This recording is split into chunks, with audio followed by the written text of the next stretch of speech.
I would tell every wholesaler if they ever came to me and actually wanted to say, what's the difference in what you do compared to what all these gurus are doing? And I'll tell you, I don't do any negotiation on the phone. I go to their house and I sit with them and I talk to them. They're like, oh, but that's so time consuming and that doesn't make sense. And blah, blah, blah. I'm like, dude, do you really have that many leads, bro? You really have that many leads? Yep. That you don't have enough time to get up and go see their house and make some rapport, and look at them and have a cup of coffee with them and build a relationship. I promise you that hard close that you did on the phone a weekend, that guy's backing out. Yep. Percentage wise. Yep. I said, my guys, I sit with them, we close, but they don't back out. When there's title issues, the delay closing, or I have to switch a buyer, they don't back out, because they trust me.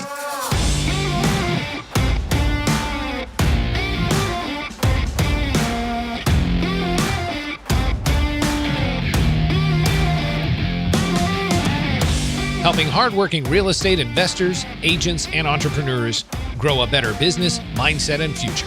This is the Carrot Cast Podcast. Now here's your host, Trevor Mock. What's up, y'all? Insanely excited to have returning guests with me, and we've been having a few of these lately here on the Carrot Cast.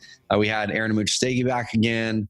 We had Raul Balufe back again to update what he's doing as a hybrid agent investor. And man, I don't know what episode you were in, Edward, but it was way back. It was definitely first 100, probably first 50, maybe. I don't know. But we're going to welcome back on the Carrot Cast, Mr. Edward Beck. Good to see you, man. Happy to be back. So I can't remember specifically if it was the last time we connected. I think it was where you'd published the book, and now this time you've got the audiobook of it out. Before we dig into some topics, which there's some topics we're going to talk about in this episode, y'all. Right before I hit record, Ed and I were talking about what we think the market's going to do in 2021. I'm like, let me hit record. Let's talk about that on the podcast. So we're going to come back to that. Like, what does he see down in Texas? Where does he think the market's going to go? Where do we think it's going to go? And then there's some things that we're going to dive into, as well as what he has done to adjust and reposition some things he's doing in his business. We'll link up the episodes from before and how he was doing really, really well on the wholesaling side of things down in El Paso, Texas, crushing it for years. But then he started to add on apartments, things like that. So we're going to dig into some of that transition, how that's happening. And one thing I was really happy to see is during COVID, he actually doubled down and created a ton of videos. He started to video post those puppies. So we'll kind of dig into some of that. But dude, we'll do the introduction here in a bit. But talk about the book and the audio book if people haven't had a chance. Like, what is your book on, man? And who the people would be best for? Literally, my book is called Get Rich But Not Quick, the good, the bad, the ugly of real estate investing.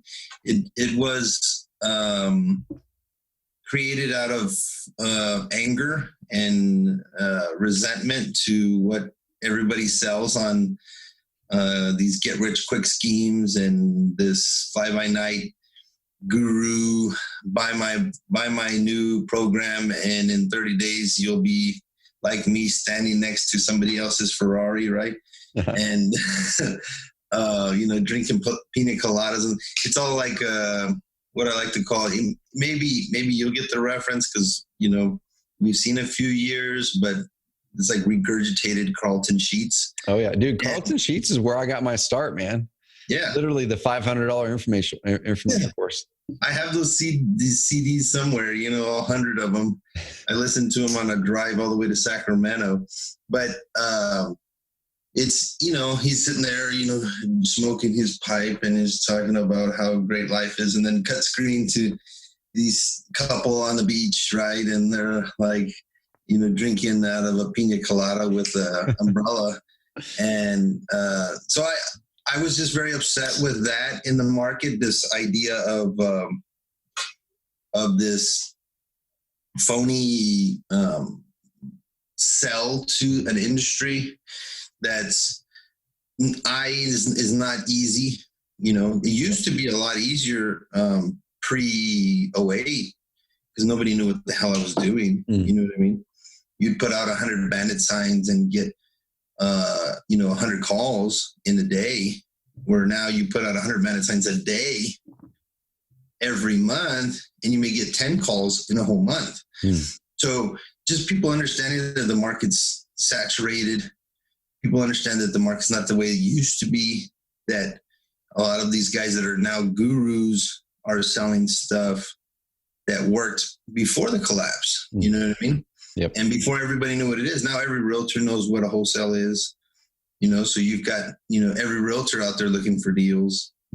You've got, 10 million wholesalers out there trying to find deals and overpaying for most of them. Yep. But, so that was one thing, is like, you can make money in this business, and it's literally like a page by page, example of how a wholesale deal works. Yep. But, and then the other thing was calling out the industry for coming at the business the wrong way. So a lot of people that get into wholesaling, and the way that they teach people to get into wholesaling, like I literally heard a guy that was teaching cold calling, right? And they were talking about, he was like pretending on the phone with another guy on a call, and they were just beating up this seller. You know what I mean? And they were laughing about it, and they were joking about it.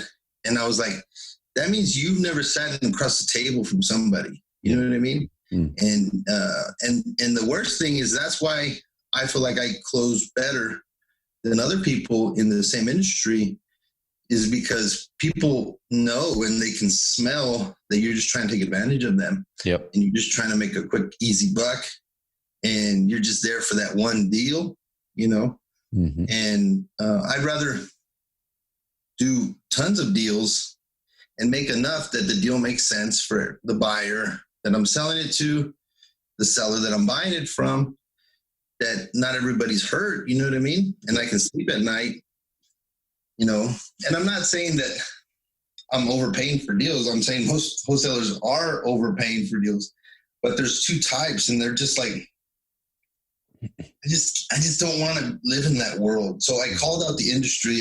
Ironically, in the beginning of the book, it starts with Jerry Maguire. Yep. Like the scene from Jerry Maguire where he's like up all night, and then he sits and he writes that. That's kind of how I felt when I was writing this thing. It was like my manifesto to the wholesaling community is like, guys, we're doing this whole business wrong. We're looking at this whole business wrong. It really should be like this, And I don't know, that's what it is. And recently I just got my audiobook done. Thank God it's not my voice, because I tried. Oh God, I tried. I tried to record my voice, like here, even in this office. I came in here. I was like, I'm going to take 3 days off, and I'm going to record my book.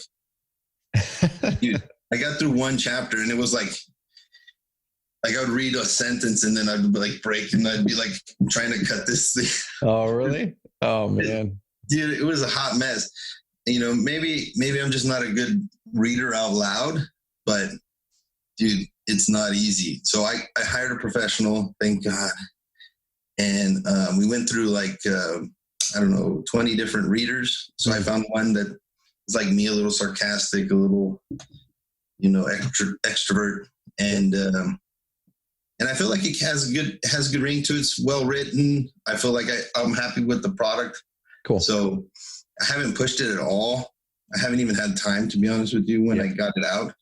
But it's out there. Check it out. I hope you guys like it. Give me a 5-star review. If you're not gonna give me a 5-star review, don't buy it. That's right. Well, we'll link it up in the show notes. You guys can find it. I'm assuming on Amazon, right? Or where they find it. Cool. Yeah, Amazon. I love it. So we'll link it up in the show notes, y'all. Get Rich But Not Quick, right? By Edward Beck. So Beck. And one of the reasons I want to bring that up is because I was one of the first ones to read the book, and that part of it I really, really loved. Like you were talking, it is step by step. Hey, do this, then this. And you even give some examples and scripts in some spots. But then that part of it really resonates with me, because that's one of the things with Carrot. As we started this company, we said, how can we be that beacon of positivity and possibility, but then show up with real core values, always genuinely care, gratitude through everything, you deliver wow through great service. How do we actually show those values to the industry? And in an industry where there is a lot of mistrust, whether it's on the software side or the quote unquote guru side, or even on the streets there with sellers and buyers, how can we be that that force that helps to up level those who are in our sphere. And I've been really proud that I feel we have made a dent there, and it pumps me every single time. High level investors like you step up and want to do it the right way too. I'm like, man, how do we get that mindset more? It's not about closing more deals. It's not about churning through leads. It's not about that stuff. You're working with human beings. And dude, we had Carrot Camp last week, which I know you've been to Carrot Camp, and it was an amazing event. But one of the things that popped up during Carrot Camp was I was sitting down eating lunch with one of the guys there. And dude, this is one of the coolest thing. We've been struggling to get women to Carrot Camp because I think they've seen it as more of a male dominated. Yeah, it's camping. Yeah, which the real estate investing industry is more male dominated. The agent industry is more female dominated. But dude, we had two amazing gals come, and they're amazing. And Vicky Moore, who runs a really great operation out of the Midwest, and then we had Christina Ortega Kudlak, who's crushing it in LA. So it was fun. But one of the conversations that we had with somebody there is they were talking about, I don't remember how it came up, but we were eating lunch, and they were talking about working with their clients and purpose and mission. I said, man, I think one of the reasons why a lot of real estate investors and agents, but mostly investors, why they tend to burn out of real estate in 2, 3, 4 years, especially wholesaling, is because they truly don't like their customer. Like they don't love the customer. They don't identify with them in some way. They're not actually truly, genuinely in their heart, in their core, trying to help that person. They're trying to help them in the guise of, I want to make more money. And the thing for me, and I want to toss this to you, and this isn't a loaded question. Like, I'd be totally cool, however way you answer it. But a gauge for me is, would I like to hang out with my average customer? If you do, then you're probably going to be able to be pumped about that business for a long time. If you don't like to hang out with your customer, and you wouldn't want to go down and have a beer with your average customer, you're probably not going to be in business very long. So, dude, I want to throw that question your way. And so this isn't a loaded question, because I'm sure clients were like, you know what, I'd love to hang out with them, but those I wouldn't. Yeah, it's a good question. It's a good question. I honestly, some of them I would. Like, there's a seller that I just dealt with recently. We just got his house under contract yesterday. Mm-hmm. And inherited a house, him and his 2 siblings. And, I went and saw his house, and we sat in the front, and he smoked, Marlboro Reds. And I went to the store and I got me a Black and Mild, just because I smoke cigars, but I didn't have time to go to the cigar shop. So I was just like, I'll go get something and we'll smoke together. And we just sat out there and we talked about, he's a Black gentleman. And we talked a lot about what's going on in the country. And he's older, though. He's like, I would say 65, 70. And I like listening to those people because they have a different perspective on the world. Yep. You know what I mean? They grew up in a different world, And I wanted to really sit there and talk to them, because the one thing about them is they're not on social. So all of their news they get from, regular, Fox News or MSNBC or whatever. And it was just interesting to see and have that conversation. And he really enjoyed it, because the other day, the next day, Mike went and took pictures of it so we could put it up. And Mike was like, oh, he loved you, bro. He had such a good conversation with you. And he was just raving about you or whatever. Cool. And that's what it's about. You know what I mean? Like, I think my advantage to most is I think everybody has something that I can learn. Yep. You know what I mean? Yep. I'm just a naturally curious person. And especially older people. I like older people.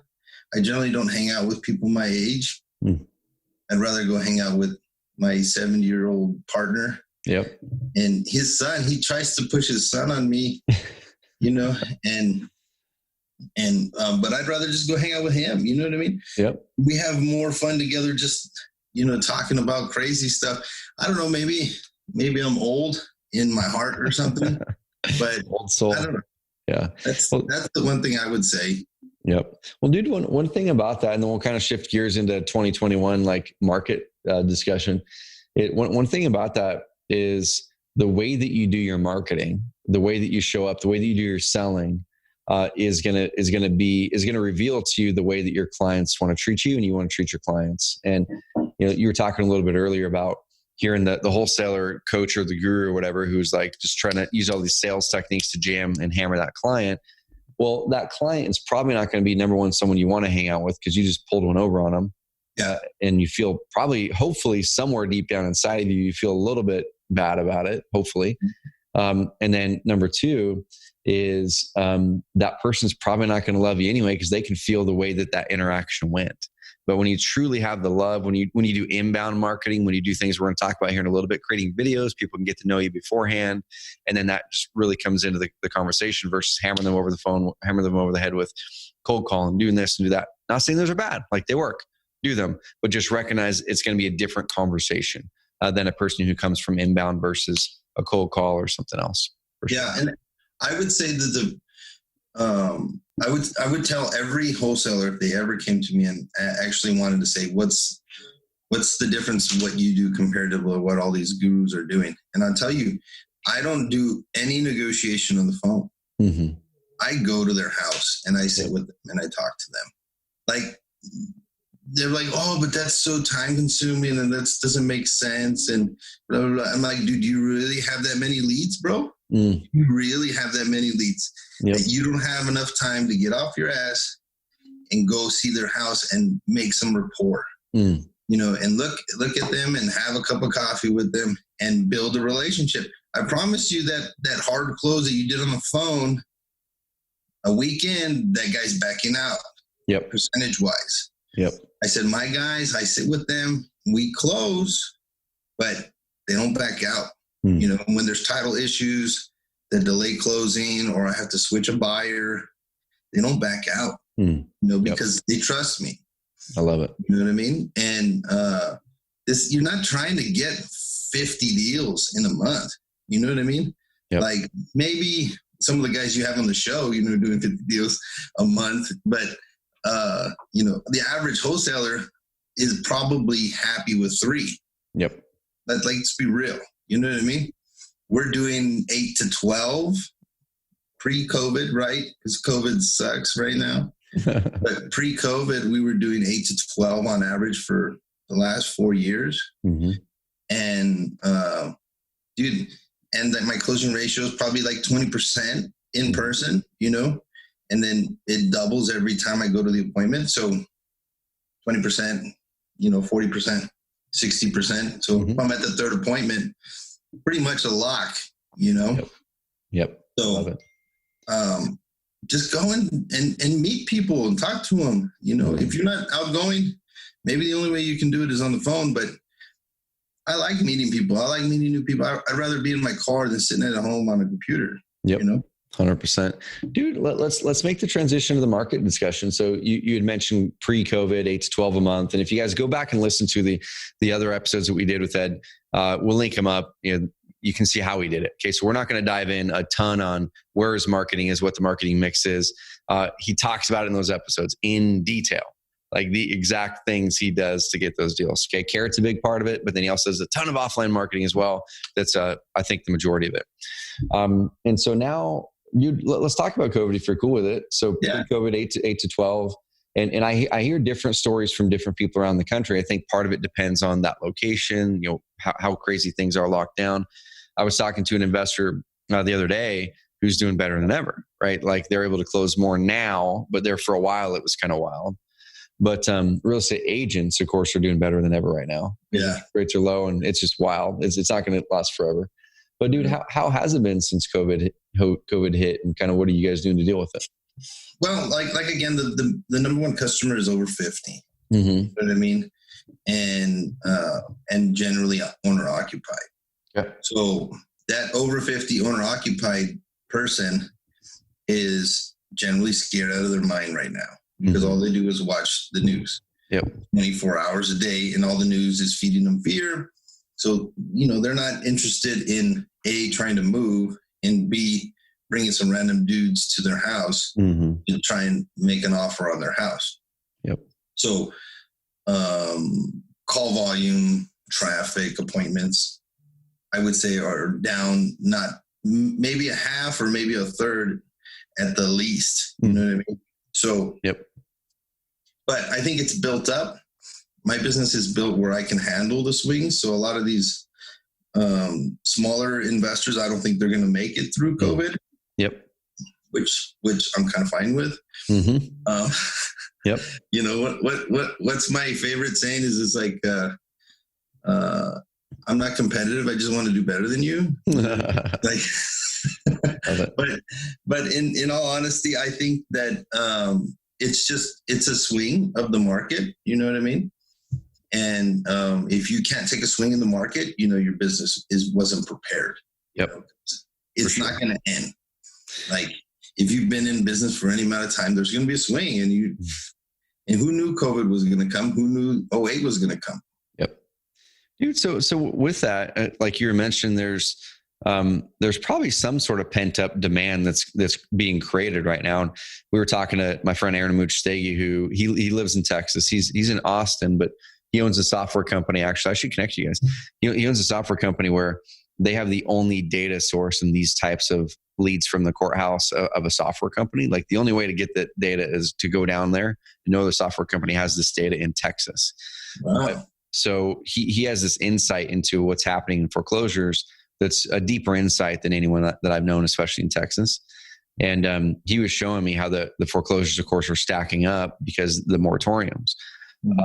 But even ones who aren't in foreclosure, but who are maybe normally going to sell, like you were saying, they still probably have some sort of a demand or need. But the ones who don't have the acute need to sell now, they're going to want to sell eventually.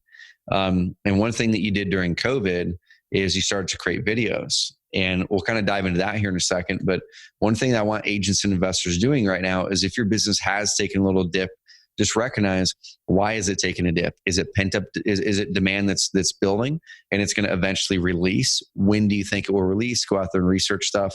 But when it releases, you guys are going to need to be in front of them, and having content, getting that content in front of them now, even though while they're not making decisions, is really important. During the first couple months of COVID, we saw conversion rates go down on websites by about 20%. And then as visitors were going up, about probably starting July or August, visitors to our websites are starting to go up. Conversion rate kind of stayed down, and so then conversion rate came back up, not quite to where it was pre-COVID. And then the last probably 3 to 4 weeks, it kind of softened a little bit. Okay, so what we're looking at is increased traffic from buyers and sellers, softened conversion. And so then you look at the two, it's like demand is there. Okay, there's actually more demand than pre-COVID for clients people going to our websites, but fewer of them are taking action, just like you had said. Yeah. So this time is critical, y'all. This time is critical. This is where you get your Facebook retargeting campaigns cranking, and you have your case studies in there. This is when you follow up with people. This is when you keep putting content out so you can stay in front of them. When they're ready to make the decision, they're going to choose you. So Ed, when you hit into COVID, sound like you had a little bit more time. What did you start doing content wise? Well, we wanted to make videos that were built around topical questions that we get quite often. So we started with actually all the blog posts that you put out. So those regular blog posts that you have, like where it's a subject and they're pre-formatted blog posts. And my guy would say, he's like, okay, we're going to talk about, this is the topic. And I didn't need any help. I was like, all right, let's go. Yep. This and this, and this and there. And I can do 6 minutes in 2 seconds. You know what I mean? I love it. I don't need any preparation. And our goal was in 6 months to do 100 videos and pretty much destroy the market, where if anybody's searching for us on YouTube or start searching on YouTube, which we think there's going to be a market shift. Yep. YouTube is kind of the new Google of the future. Yep. And if you can get in on the ground floor on Google, like we did back when, for Google search, then it's kind of like uncharted territory that you're getting, your corner or street before anybody else gets it. Mm-hmm. I have a question for you. So I love, you have a better understanding of psychology with customers than I do. And so if it's true that the customer is like, say, struggling about selling. They may want to sell, so they're coming, but they're not making that decision to convert. What is that question maybe that they're asking, they're not getting answered? So like, I would say the first thing that pops in my mind is, where am I going to move, right? Do they want to move during COVID, right? What else, like, do you think comes to mind? Yeah, dude, it's a good question. So, I mean, one of the first things that I like to do is, like, if you're doing deals now, and if you can sense, which you are, but if you're doing deals now and you can sense that there's any apprehension from that person at all, just be honest with them and say, dude, just like you and I did before I hit record, right? I'm going, there might be a little flaw in our product. I want to ask you real feedback. Like, what would make you not use this thing? And so you can start to ask some of those questions in some of your appointments. Go, hey, I know it's kind of elephant in the room. I know we're in the middle of COVID and things like that. Is there anything that you were kind of nervous about before you reach out to us? Is there anything that right now you're nervous about, or that kind of gives you pause or gave you pause before you reach out to us about selling? The ones who reach out to you probably have less pause or no pause, but some of them will. And the best way to find out those things is to hear the words of the sellers, because you want to hear how they say it. You want to hear the words that they say and then repeat those words back to them, and those videos are on your website. But I'll give you some real stuff that just from my research that I believe and know that this is what people are doing. So there's the health part of it, of course, right? So can I actually sell my house and not put myself at risk health-wise? And so at the top of your site, I saw that video that you had about selling during COVID. So talk to those sellers. It's funny, Adrian, who's on our team at this care campus last week, he recently took his COVID banner off the top of his site because he was starting to get some of his sellers. He's in North Carolina, right? Like pretty darn conservative as most of Texas is. He was getting a good number of his sellers essentially saying, like, if you're going to come into my house with masks, don't show up. They didn't want the mask to be there at all. And so Adrian's like, whoa, I wonder if for some reason that having that thing up there is actually scaring off some of them. So he took the banner off. Now he still has words on his website that talk about, hey, if you're concerned about this, we can do this. But then he changed some of the words to say essentially, but, I don't remember the exact words. It was essentially saying, if you don't want us to wear masks, let us know, kind of thing, That's real funny. Yep, it is. So the health part of it for sure. So if there's anything that you can do in there, both on your website, in your retargeting ads. So that's a great opportunity in retargeting ads. Hey, you have a video that pops up after someone visits your website, and it's something to the effect of, should you still sell your house during COVID? Are there safety concerns? And then it's a video of you and or a client that you just worked with. Like ideally, it's someone that you just worked with to sell their house like last month in the middle of COVID, and you're sitting there at their house and saying, "Hey, this is Edward with Quick Sell Buyers here in El Paso, and we're in the middle of COVID right now, and it's something that we want to take seriously. But we also know that many people are still struggling with their homes, their problems with their home, and that's not going away. For some of us, it's actually getting even worse. So I want to let you guys know that we're still here to serve you. We're still here to serve you. We can still do so. And I want to kind of walk through with Marcia here that we had a chance to work with, and have Marcia kind of walk you through the process that we went with her to make sure she's safe, she's protected, and whatever. Hey, Marcia, let's talk now and ask Marcia some questions. And so something like that would really be helpful, because it shows, oh, here's a person that Edward just worked with, and she feels comfortable to work with him. Therefore, I maybe should too.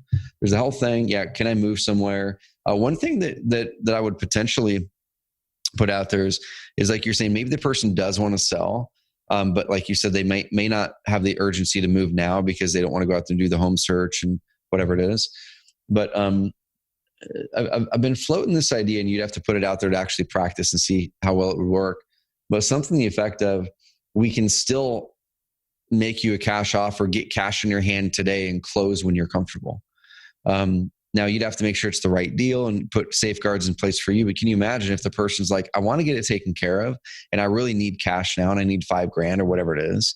And then somehow you do it legally, so you're not going to lose that $5,000 if something happens. And it's a binding contract, but then maybe it lets them move in 30 days or 60 days or whatever. I don't know. That's something worth testing as a kind of like a last minute bail out if the person's just like, I really want to sell and I need to solve this problem, but I don't want to move right now. I think the way you would do it is a short-term lease after closing. That's the way I would do it. Is I would say, let's close now. We'll put it in the contract where you get maybe 2 months lease afterward. To give you ample time to do it.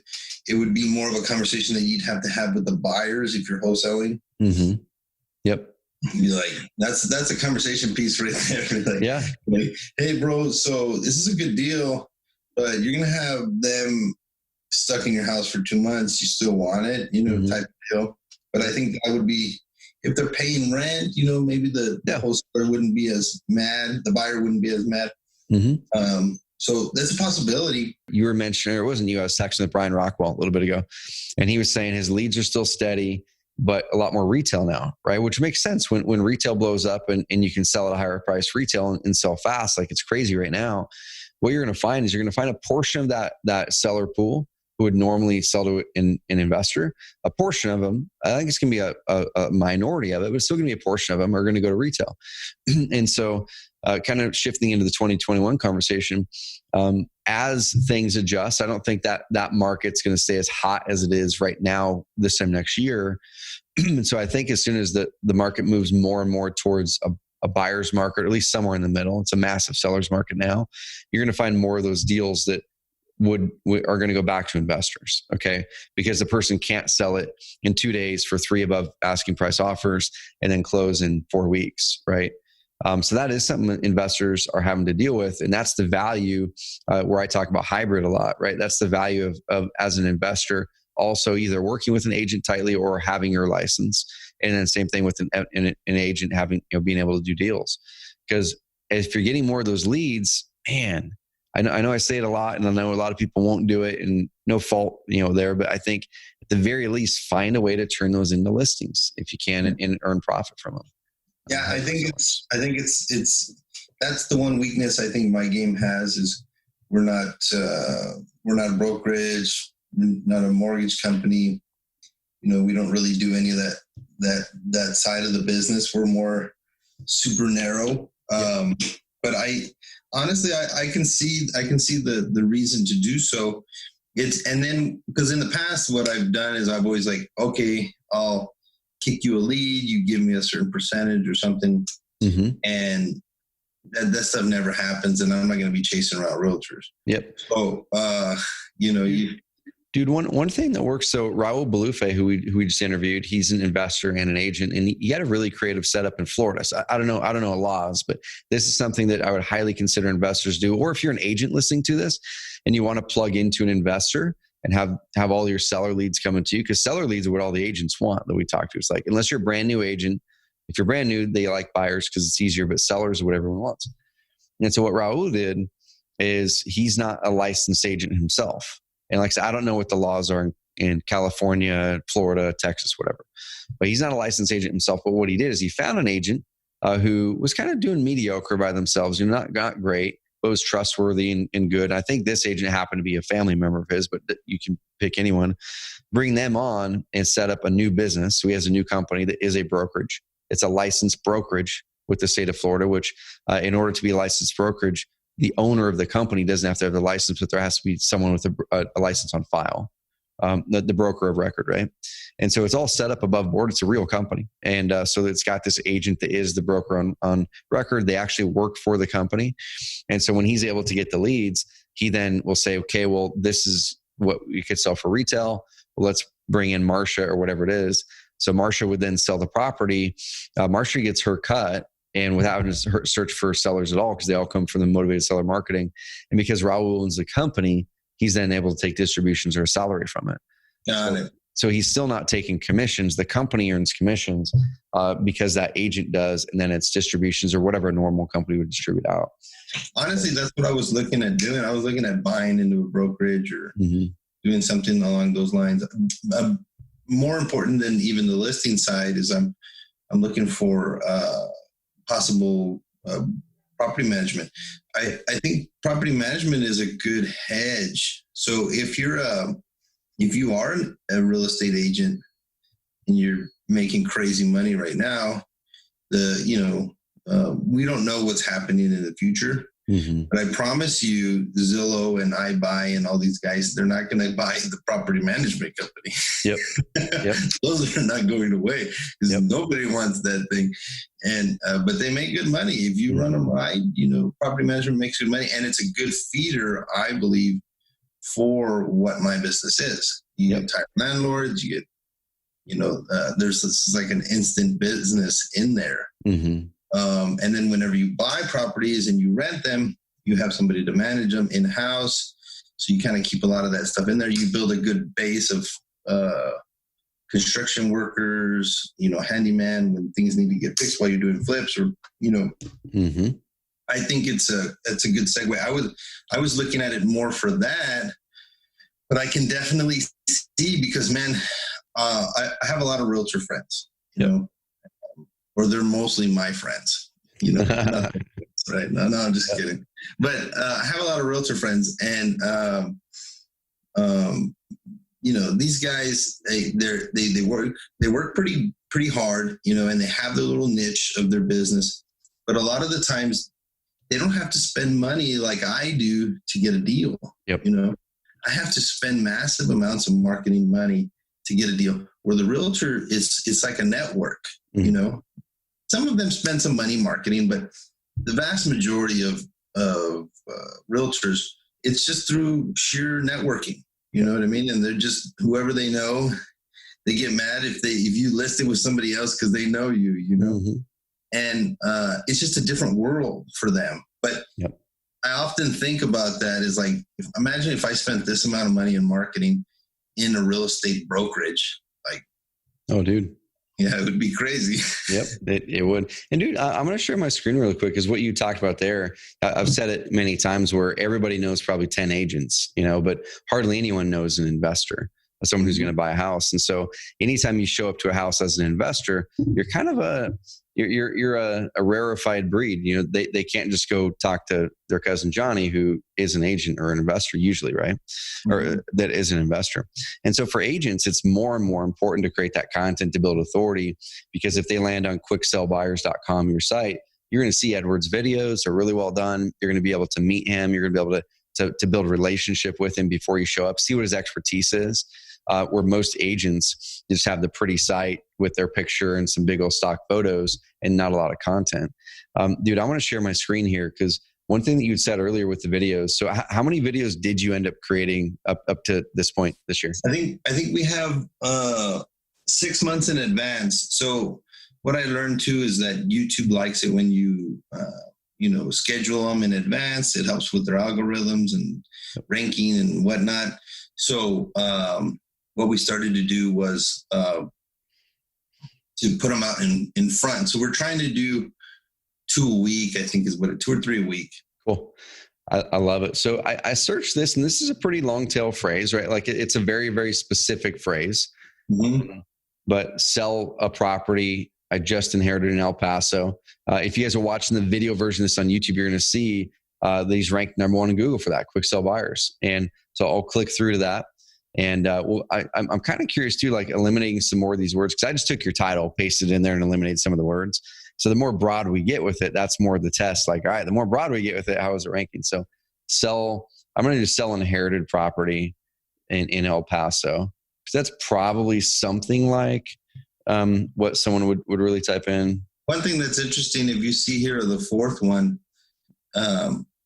or the 3rd one now, the 3rd one now, that's my other website. So those are both my website. I love it, dude. So I love it. So even this right here, right? So sell inherited property in El Paso is a pretty darn good phrase, man. Like that's a really targeted person.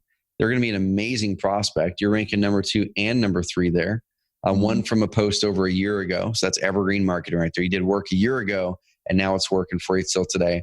And this one from January of this year, about 9 months later, evergreen marketing working for you today. So I click through to it, and same thing. I'm gonna verbally guide people through this as much as I can, and we're gonna walk through what Edward's doing here, and then I want to talk about kind of what you're doing, multifamily stuff like that to wrap this puppy up. But so, how did you come up with this topic title? I know you mentioned a little bit ago about looking at our automated content packs as ideas and inspiration. Is that where this idea came from, or did you grab the idea from some other research? I think there's also another list I think that you created. So there's two lists. One of them is like literally the blog post, and another one was like a list of important things that you questions that people are asking. Cool. So I forget what that other list was called, but yep. I love it. So I'm going to read this one off. So once again, if you're in the YouTube, you can see the visual. If you're on the podcast, go to YouTube. When you're out of your car or whatever, go to YouTube, find us on Carrot over there and find this episode with Edward Beck. But the title of it's How Do I Sell a Property I Just Inherited in El Paso, Texas? So I love the title because number one, it's not just written for SEO, right? Like you can actually read it and it makes sense. Yeah. It's not how to sell inherited property, El Paso, Texas. Which that's kind of where how a lot of people would title something like, oh, I just need to put exactly what pops up there in the Google suggestion. No, like you need to put the words in there that Google's looking for, but do it in a way that makes sense, that in a way that people would want to read. And he transcribed the video, and then you've got the video here. So essentially got the video done, uploaded it to YouTube, transcribed the video, got it on here. You can use the feature called Video Post that does that for you. I'll just put it in YouTube, copy and paste it right in there. And then our system's going to take it. And when you put it in there, click the orange button. It's going to go get it transcribed, yank it back. It's going to email you within a couple hours. Hey, Trevor, your video post is ready. It's going to be a full written article with your title, description, video, and transcription below it with an opt-in box on the end. And that right there, dude, takes your content marketing from, rather than writing this, and how long would it take you to research and then write this post yourself or hire it? I think that's, 500 words, maybe something like that. Mm-hmm. So whatever 500 words, like I would say, I don't know, to make it make sense, an hour. Yep. An hour. Instead, you whipped out the camera, recorded a 6-minute and 32-second video. Mm-hmm. So your commitment is probably 10 minutes because you look at the topic titles, think about it, map something out. Maybe 20 minutes of writing it on the blackboard there, right?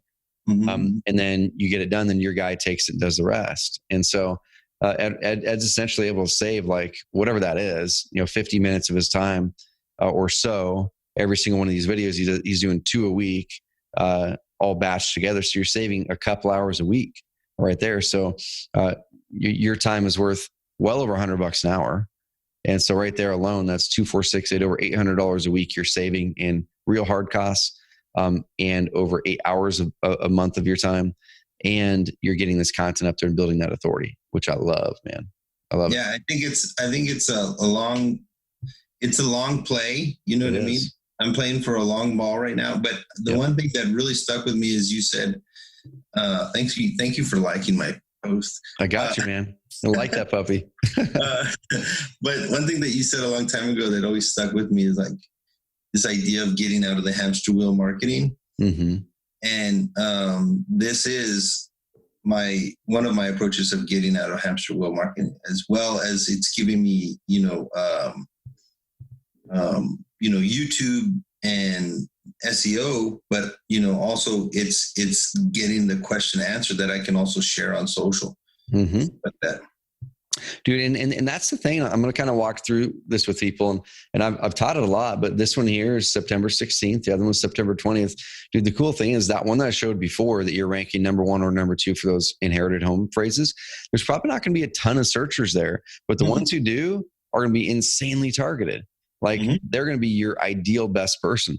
And so if you spent 10 or 15, 20 minutes on that thing, on that one video, and you get one deal a year from that thing, that brings you, what's your average profit per deal usually? Probably about 65 to 8. Okay.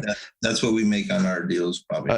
I love it. So let's say on average, you're right there in the middle. Let's go $7,200. Your hour or your 20 minutes that you spent returned $7,200 that year. Now, here's where the rub comes. Let's say you do like Ed's doing here. He's doing 2 a week for the next 6 months, which essentially is about 52 over the, it's essentially about 52 over the course of the year because you're cramming all these into 6 months, right? We're trying to record 100 and schedule them out over 6 months. So they'll be like 6 months ahead. I love it. I love it. So you're going to have maybe even 100 new pages on your site a year. And they're not all going to rank well and drive in traffic, but let's say 30% of those do, which is probably a pretty soft estimate, right? I think it's actually going to be better than that. Let's say 30% of those do, and they start to rank for really targeted in phrases. And let's say, I'm even going with even more conservative estimates here. 30% of those rank one or two for those phrases because you did them well, you followed our process. Let's say only 30% of those actually get a deal every year, right? So we're talking 30, and then about 10. Okay. So doing quick math, that's about 10. 10 times 70 something hundred is $70,000 that you got back just by doing videos once or twice a week. And now the big thing is it's going to take time to build up though, right? So it's end of year one, year two, that you're going to start to see some more of that trickle through, more of the momentum happen. And especially as COVID starts to unlock, you're going to see more of that happen too. And if you guys are watching the video version of it, like I said, I really love it. Ed, what you did here. You've got the picture of you. You look like a trustworthy dude. It's got really good copy up there. 3 main ways to sell your house. Do you have someone on staff who's doing the editing, or do you outsource it? Everything is in-house. Everything's in-house. Cool. I like this, man. I'm going to type this one in here. This one's going to be really hard to rank for, of course, because it's a more drilled down phrase. But this would be an amazing one here, dude, that if you're ranking high for your like quick sell buyers, you're ranked number 2 there, which is your homepage, right? Yeah. And then number 4. Yeah. Those are both my other 2 websites. Dude, number 4 and number 5, right? So you've got 3 of the top 5 that are you. And then let's say someone comes through here and clicks quick sell buyer. So I'm going to click it, give you a good little positive click. That should help you out. And then they land here. I would retarget them back that video you just did on Facebook. The 3 main ways to sell your house in El Paso, Texas. I would retarget that back to them on Facebook. That kind of stuff there, because then it puts them further and further down the rabbit hole with you. I love it, man. It's good. It's good. I'm glad you like it, man. I'm glad you like it. We've been working hard on it, trying to make the system. It's been a long time that we've been trying to put it in. The hard thing is to, as the guys know on the other side, is we're busy. Yep. And we can always do something else. So to isolate my marketing manager, my graphic designer, and to tell him, okay, every week we're going to do this. And every week you're going to spend half your time editing these damn videos and putting them into the thing. And, but to be honest with you, if I'm really in it for the long haul, if I'm not one of these fly by night guys, like I'll give you a funny thing that happens to us investors that have been in a while. Mm-hmm. So probably about 3 times a week, I get a call from some noob. You know what I mean? Some newbie, yep. Right? And he needs to get wrecked, like on, online games, right? This newbie, somebody's got to wreck this guy. But he'll call, like I'll get a call from this guy. And like right now, probably 30 minutes before we got on this call, I got a call from him. He got my number from a realtor. And he's like, hey, I'm a new wholesaler and I want to connect with buyers. And, he gives me this script that he reads off. Yep. And I'm like, oh, bro, you don't know what you're getting into, bro. And I'll just read him the riot act and I'll just tell him, this is what the business is really about. You know what I mean? And I almost feel like I feel obligated just to tell this guy the truth and not to, yank his heart out. But if he was my son, right? If he was my son and he was getting in the business, I would tell him. Just like you, Trevor, like you're a successful SaaS company. And if your cousin or brother-in-law came to you and said, hey, I got this idea for a SaaS company, you would wreck them. It's hard, man. Dude, it's hard. Dude, I want to dig into this a little bit. So you said a couple of times in there, you said, I would tell them. Like, what would you tell them? What message are you trying to get across? I told him, I said, dude, like what I talked about earlier is that the market is hard. You got to spend money to make money. It cost me, it cost me like $1,000 to $2,000 per marketing source to get a deal. Yep. and that's what we're trying to get at differently with this long tail marketing plan is this unhamster wheel type marketing. Yep. Is this evergreen, as you called it, marketing. But most guys don't have even the capacity to build a studio and to hire a graphic designer in-house and to, buy the computer to connect and have mics and all that craziness. Or to even have the time or even figure it out. It took me forever. I'm not into video recording. Yep. But the average guy, I was like, dude, if you want to get in, would you think you could get into the restaurant business without putting money in? Why do you think you can get in my business without spending any money, bro? Yeah. Just because you're going to call 100 realtors and now you're in the business. It's like, dude, that used to work when nobody knew what the hell I was doing. You know what I mean? When 2005 and they'd ask a realtor, I met this guy that wholesales property and the realtor would say, that's illegal. You can't do that. You know what I'm saying? Yep. But now, everybody and their mama knows what I do. Realtors are wholesaling. So it's like you can't get into my industry without having to pay. Yep. Just can't, bro. You can't. Maybe you could cold call your way to oblivion, but I sure as hell don't want to live in that world. And then you got to know what list to buy and how to say it. And it's a lot of work, man. I mean, like you were saying there, I mean, they could pick up the phone and cold call. Brian Rockwell, I can't remember if he was at one of the carrot camps you were at, but Brian Rockwell down in Dallas, he was just driving down the streets and writing down addresses of crappy looking houses. He would go back home, hand write letters to them. And that's how he closed his first deal. But here's the deal. He had researched for years and he didn't take action. And then he's like, I don't have a lot of budget. I'm just going to go start writing. He wrote 100 letters hand by hand, mailed them out, and that got him his first deal. And they're hyper focused. It's kind of like Deal Machine before Deal Machine without the fancy postcards, But then for him, and this one thing you had mentioned is you're like, well, I don't want to do that. Yeah, you don't want to have to cold call to oblivion. And that's what Rockwell realized too. He's like, I don't want to do that anymore. What's a better way? And that's when he went all in. And Carrot, you guys could find those case studies where he saved some money. Okay, he had about $5,000 to $8,000. I think that's what he talks about from that first deal. The first deal got him $8,000 by hustling to get that first deal, and it wasn't quick. Like I said, it seems like it was months of handwriting letters. And then he got the first deal, it was about $8,000. He took all of it and said, I'm going to take all this and put it into some other kind of marketing other than that saves me my time. And that for him was Carrot.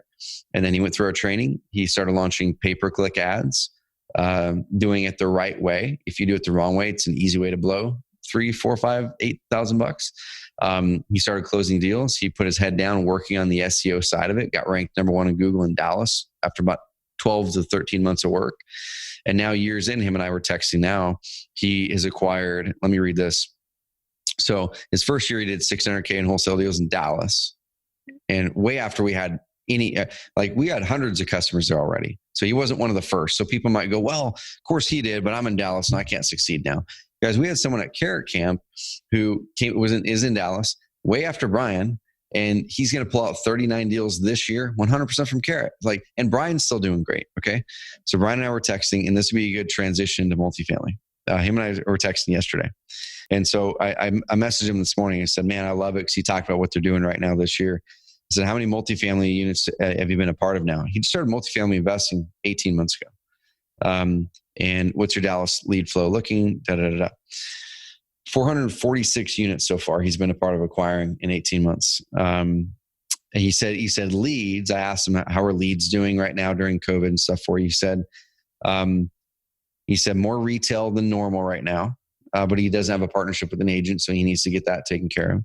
He said they're still coming in strong, but some kind of consistency blips, but they're still coming in strong. And for him, PPC brings in more volume for him right now because he's able to spend and dial it up and dial it down. SEO is where the consistency part of it is. So, but he invested, man. He invested $8,000 to get the first couple of deals out of Dallas. Yeah, and that's the one thing about PPC you'll get leads. Yep. if you do it right, you'll get leads. Like there's no way if you're ranking number one on Google on an ad, and most of the buyers, like we say, are 50 and 60 years old. Those people, they don't know the difference between an ad and SEO. You know what I mean? Yep. They just click on the first thing. You know what I mean? For sure. And if your site looks legit and it says what they're asking for, they'll call you or submit a loan form. Dude, I want to make the transition. We'll wrap this up. So I just want to recap that last section. So Edward is doing a lot of videos, guys. He took COVID and said, "While my deal volume has gone down, I'm not just going to sit here. This is an amazing opportunity to build foundation for evergreen marketing." He batched a bunch of videos, 100 videos, and they're just jamming through it. They used our automated content packs as ideas for those video titles. And then a resource, we'll link up the other resources as well in the show notes for ideas with article titles. And then he just goes down the list and records a 3 to 8 minute video, gets up on YouTube, gets it onto video posts, and then you can cross share it over onto social. And he's posting them twice a week.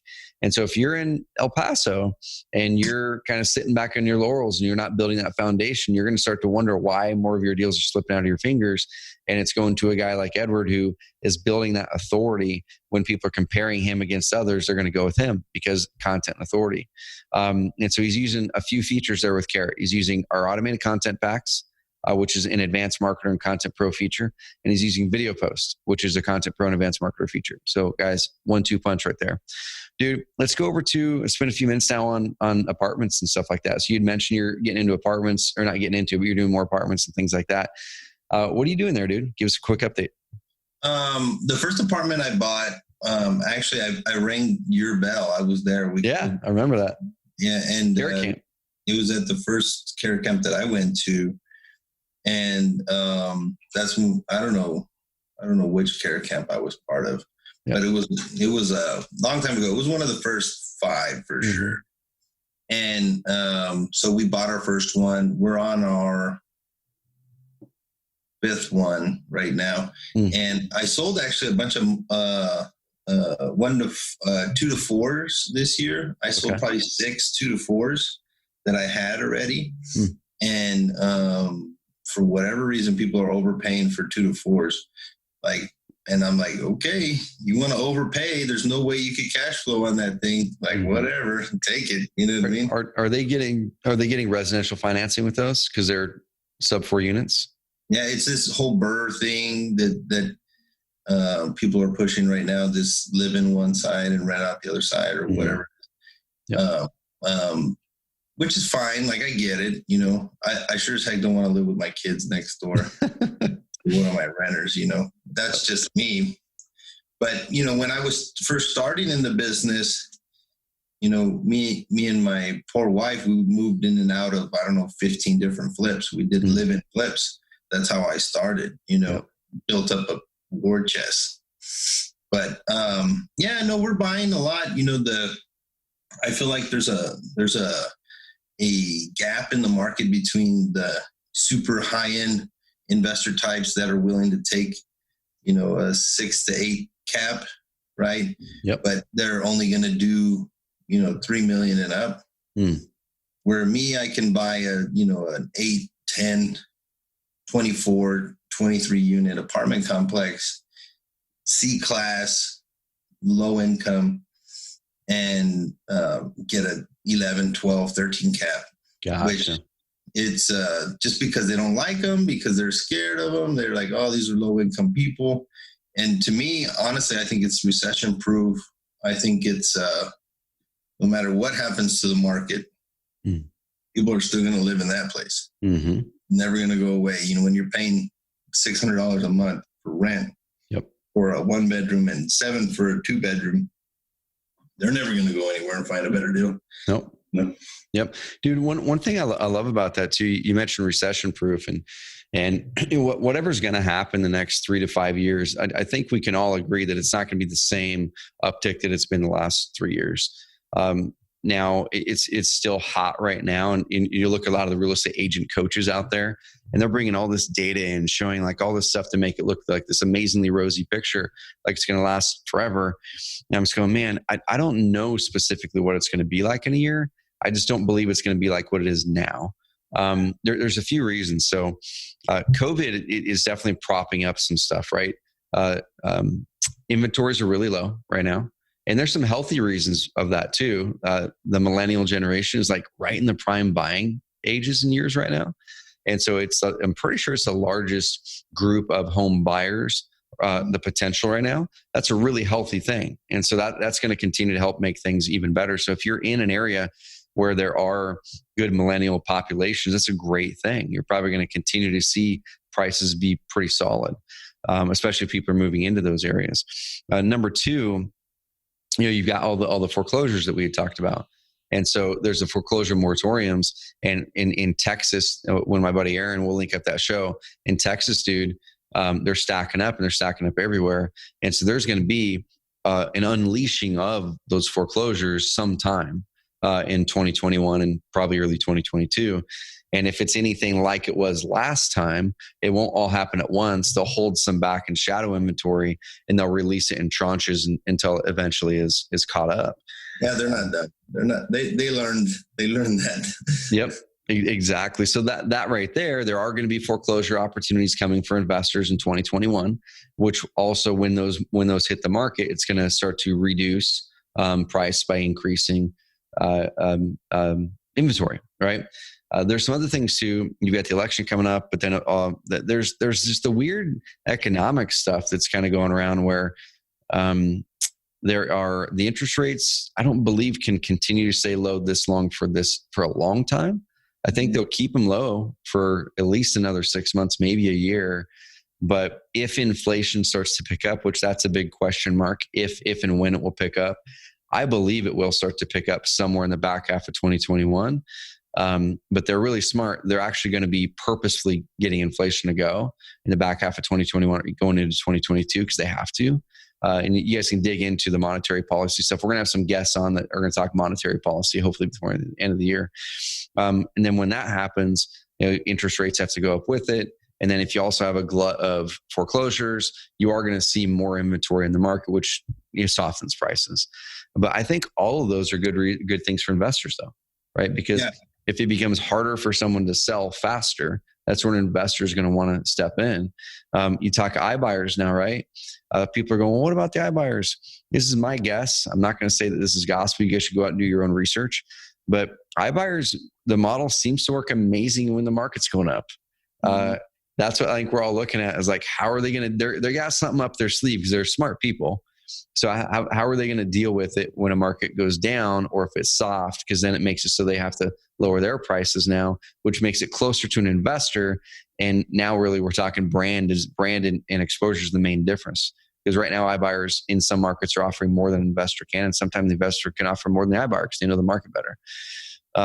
So I honestly think that investors are going to have more potential in the back half, and agents are going to have to get a little bit more creative in the back half of 2021. Yeah, I agree. I think that if I had to guess, I think a lot of it's going to depend on what happens in the presidential race. Not to get political at all. Yep. Whichever team you're part of, they're both sides. One side's going to be pissed off for sure. That's the one thing I know. Yep. Oh yeah. But to me, I think that the stock market will probably make a swift change depending on who wins. One way or the other, the market's going to swift change. I don't play really the stock market. Yep. But the stock market does affect real estate and does affect the general economy. I do think there's a bunch of built up demand to sell properties, not just from foreclosures and not just from motivated sellers. I think there's built up demand from owner occupies. Yep. So your normal run of the mill grandma, mom that has her shag carpet house that she would just put on the market. She's not, because she's waiting till the world ends, or it doesn't, one of the two. And she's not willing to have open house and people coming in their house. And there's a lot of fear out there that, us younger people that are just in the market are not worried about as much. But there's a lot of fear in the market where these older people, they're not necessarily into having people over and then thinking about moving and finding another place to go.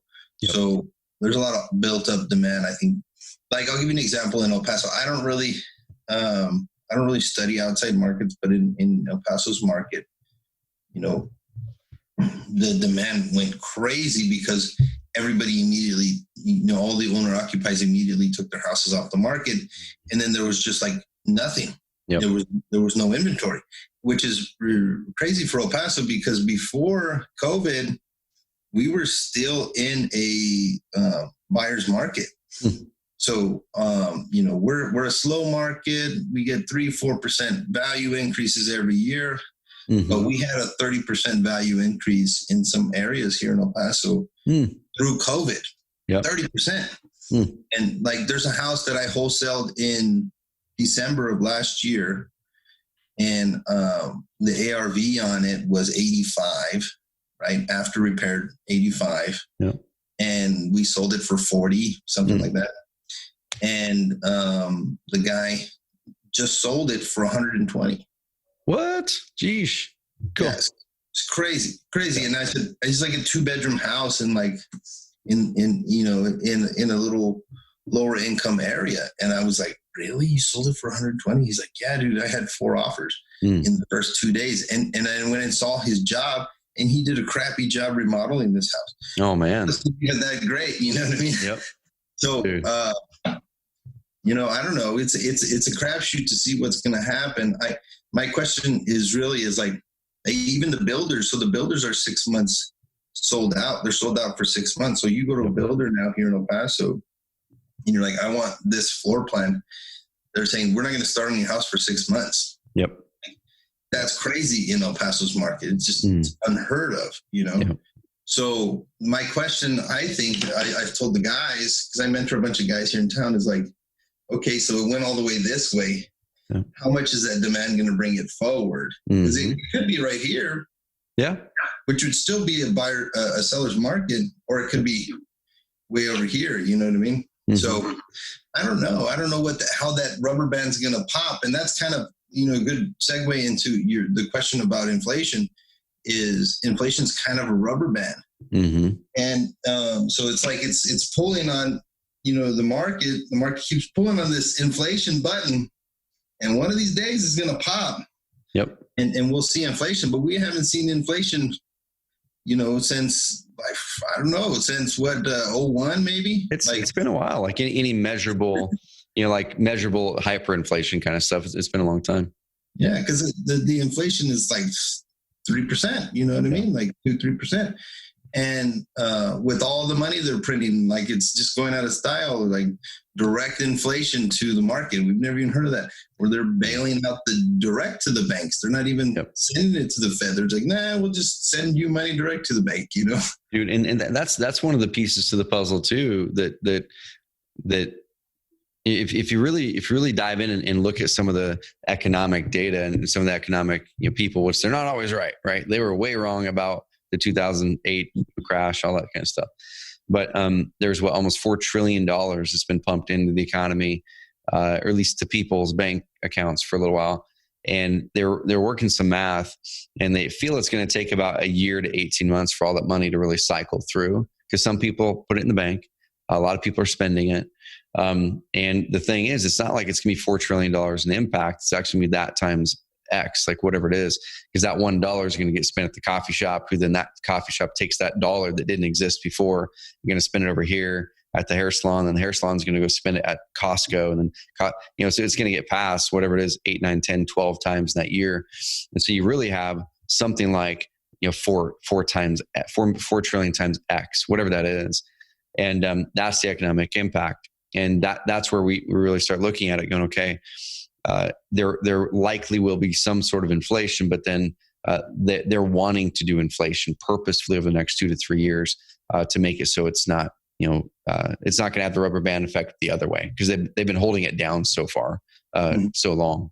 Dude, it's going to be interesting, man. Edward, I appreciate you, man, hopping on. It's been fun chatting with you and connecting with you. And guys and gals, we're going to link up in the show notes the other episodes that we had with Ed, so he can walk you through how he built up to 8 to 12 houses a month.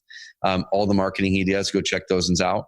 This episode, go take that section where we talked about how he's leveraging the Carrot features and ramping up the content. Because if you are seeing a similar kind of pullback in deals, it's the perfect time to carve out some time. If you don't have the studio, use your cell phone, but go in there and look at our content packs and record a video a week or 2 videos a week on those, put them into video post, start to optimize them. And we're already seeing how Edward is having some of those videos pop up top of Google for really specific long-term phrases that are going to be very valuable over the course of years. So appreciate you, man. Fun getting an update. And I always love your perspective. Thanks for coming on. All right, man. God bless you, bro. See you later. Likewise. Thank you, man.